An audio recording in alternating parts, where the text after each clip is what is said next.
ভিথিতে যে সমস্যার কথাটি বলছিলাম সেটা হচ্ছে ব্যাক পেন, তারপর হচ্ছে শোল্ডার পেন, হাতের এই কবজিগুলোতে আপনার ব্যথা করে। আসসালামু আলাইকুম, welcome to my new blog everyone. আশা করি সবাই ভালো আছেন, আমিও ভালো আছি। তো আজকে যে বিষয়টা নিয়ে আলোচনা করব সেটা হচ্ছে আমার বাইকটা, আর বাইকের একটা ছোটোখাটো রিভিউ বলতে পারেন। তো এই বাইকটি আমি রাইড করছি বেশ কয়েক বছর যাবত। তো এটা নিয়ে আজকে একটু আপনাদের সাথে কথা আলোচনা করি। অনেকেই জিজ্ঞেস করেন আপনার বাইকটার বয়স, এত বয়স হয়েছে বা এত বয়স হয়েছে, আপনি কি কেমন ফিডব্যাক পাচ্ছেন। তো এগুলো নিয়ে আজকে একটু আলোচনা করবো আপনাদের সাথে। আমার বাইকটি হচ্ছে R15 V3 ইন্দোনেশিয়ান মডেল। তো 2020-এর মডেল, 21-এ রেজিস্ট্রেশন। আমি 2021-এ কিনি ফেব্রুয়ারির 2 তারিখে।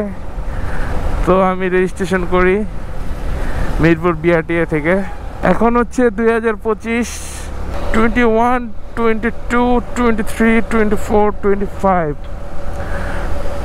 প্রায় 5 ইয়ার। এখন পর্যন্ত 5 ইয়ার হয়ে গেল। আলহামদুলিল্লাহ আমি এটাতে তেমন মেজর কোনো ইস্যু বা প্রবলেম পাই নাই। তো যখন যতটুকু করানো লাগছে সার্ভিস, আমি হেলামি করি নাই। আমার বাইকটা ফুলফিল ওকে রাখার চেষ্টা করেছি। আমার বাইকটাতে আলহামদুলিল্লাহ অলমোস্ট এখন পর্যন্ত 31,838 কিলোমিটার রান করতে পেরেছি। আমার ইচ্ছা আছে আরও বহুদূর যাওয়ার, আল্লাহ কবুল করুক, আমিন। আমি এতদিন ইউজ করার পেছনে যে কারণ হচ্ছে সেটা হচ্ছে এটা ব্রেকিং সিস্টেম। তো R15 V3 ইন্দোনেশিয়ানের ব্রেকিং সিস্টেম আমার মনে হয় মানে বেস্ট কোয়ালিটি। আমি আরও অনেক বাইক রাইড করেছি বা আমার আরও বাইক ছিল, তো সেই তুলনায় আমার ব্রেকিংটা খুবই ভালো লেগেছে। ব্রেক কোয়ালিটি, তারপর হচ্ছে মানে মেনটেনেন্স বা কন্ট্রোলিং বলেন, কন্ট্রোলিং খুবই ভালো। তো সবচেয়ে মেন বিষয় যেটা হচ্ছে, আমি আজকে ঈদের ছুটি কাটিয়ে মুন্সিগঞ্জ থেকে নারায়ণগঞ্জ যাচ্ছি। তো একা একা বাইক রাইড করে যাচ্ছি, ভাবলাম আপনাদের সাথে একটু আলোচনা করি, তাই আজকের এই ব্লগটি করা। আর বাইকটাতে এখন পর্যন্ত আমি তেমন কোনো কিছু চেঞ্জ করা লাগে নাই। হ্যাঁ, করা হয়েছে, তবে মানে ইঞ্জিনে কোনো প্রকার হাত দেওয়া লাগে না আলহামদুলিল্লাহ। যেমন হচ্ছে ক্লাচ প্লেট, তারপর হচ্ছে আদার্স ইঞ্জিনে যে যে কাজগুলো করা লাগে, আরও যা যা থাকে ওইগুলোতে আমি আলহামদুলিল্লাহ এখন পর্যন্ত হাত দিই নাই। তবে হ্যাঁ, সার্ভিস করতে গিয়ে যে বিষয়টি করা হয়েছে, ট্র্যাপেড মেলাতে হয়েছে, ফুয়েল ট্যাঙ্ক ক্লিন করা লাগছে, FI ক্লিন করছি, থ্রটল বডি ক্লিন করা হয়েছে। এগুলো তো সব বাইকই করা হয়, তো সেই তুলনায় এখন পর্যন্ত কিছু করা হয় নাই। এখন শেয়ার করব হচ্ছে যেটা যেটা চেঞ্জ করা লাগছে। যেমন হচ্ছে আমি চেঞ্জ করেছি হচ্ছে আমার স্পার্ক প্লাগ, তারপর হচ্ছে আমার এখন পর্যন্ত 31,000 প্লাসে 2টা প্লাগ চেঞ্জ করা লাগছে। ক্লাচ কেবল, অ্যাক্সিলারেটর কেবল 2বার চেঞ্জ করেছি। Chain sprocket, chain set change করা লাগছে একবার, আর চেন সহ চেন সেট। আর হচ্ছে সেকেন্ডবার আমি সামনের চেন স্পকেট চেঞ্জ করলাম। এছাড়া মোবিল চেঞ্জ তো করা লাগেই, 31,000-এ যেহেতু রানিং। এখন আমি সিনথেটিক মোবিল ইউজ করছি। তারপর আমার মোটামুটি সবই স্টকের আছে এখন পর্যন্ত। আর আমার একবার শুধু চেঞ্জ করা লাগছে হচ্ছে আমার রেডিয়েটরের যে সিল থাকে, কুলেন্টের সিলটা চেঞ্জ করা লাগছে। তারপর হচ্ছে কুলেন্টের বেয়ারিংটা চেঞ্জ করা লাগছে। আর আমার পিছনের সাসপেনশন, মনোশক সাসপেনশন যেটা আছে, ওইটা আমি রিসেন্টলি সার্ভিসে চেঞ্জ করা লাগছে, যেটা আমি ব্লগে দেখাতে পারি নাই। আর আদার্স যা যা লাগে মোটামুটি সব কিছুই আমি ছোটোখাটো কাজগুলো যা আছে করে ফেলি। চেসিস বুশ চেঞ্জ করেছিলাম, ব্যাক চেসিস বুশ। পিছনের টায়ার আমি একবার চেঞ্জ করেছি,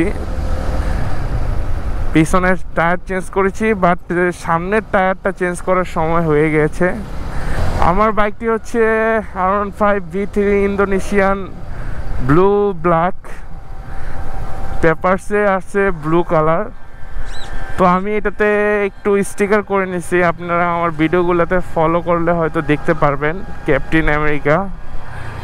আর আমি আমার বাইকের একটি নাম রেখেছি, বাইকটির নাম দিয়েছিলাম হচ্ছে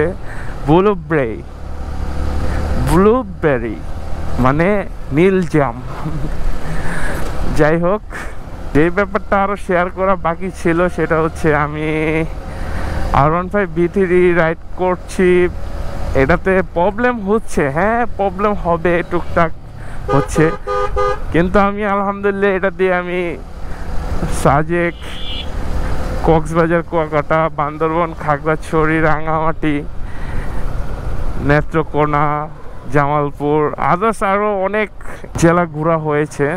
যেই বিষয়টা আমি লক্ষ্য করেছি সেটা হচ্ছে V3 রাইড করলে, যেহেতু এটা স্পোর্টস বাইক, একটু লেন্থ হওয়া লাগে, হ্যান্ডেল বারগুলো হচ্ছে একটু নিচা করা, তাই আপনার ব্যাক পেন হবে প্রচুর পরিমাণে। আমি 31,000-এ যেটা সবচেয়ে বেশি ভোগান্তিতে পড়েছি ব্যাক পেন। লং ড্রাইভ ট্যুরে গেলে তো অবশ্যই আপনার একদিন আগে বেরোতে হয়, রেস্টের দরকার হয়, যদিও আমি কখনো রেস্ট নেওয়া হয় নাই। শ্রীমঙ্গল ডে লং মেরেছি আমি, সকালে যে আবার রাত্রে ব্যাক করেছি। তো আমি অত একটা ভোগান্তিতে পড়ি নাই, কিন্তু হ্যাঁ, তবে এটা নিয়ে পেন খেতে হবেই। আমার বাইকটাতে টুকটাক কাজ ছাড়া তেমন কোনো মেজর কোনো কাজ করানো হয় নাই।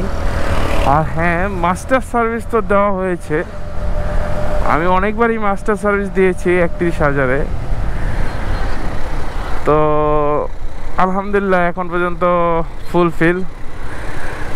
তো V3-তে যে সমস্যার কথাটি বলছিলাম সেটা হচ্ছে ব্যাক পেন, তারপর হচ্ছে শোল্ডার পেন, হাতের এই কবজিগুলোতে আপনার ব্যথা করে, শরীরের পুরো প্রেশারটা হাতের উপর পড়বে।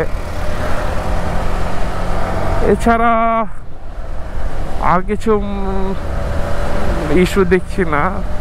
এছাড়া হচ্ছে আপনার V3 পুরো পারফেক্ট ফুলফিল, ব্রেকিং, কন্ট্রোলিং, আর আপনার স্পিডিং, সব দিকে আলহামদুলিল্লাহ ফুলফিল, অল গুড। তো আজকের ব্লগটা আমি এ পর্যন্তই রাখছি, দেখা হবে নতুন কোনো ব্লগে, নতুন কোনো ভিডিওতে। তো সবাই আমার সঙ্গে থাকবেন, সাথে থাকবেন, আর আমার পেজটিকে ফলো দিবেন, ইউটিউব চ্যানেলটিকে সাবস্ক্রাইব করবেন। ধন্যবাদ, আসসালামু আলাইকুম।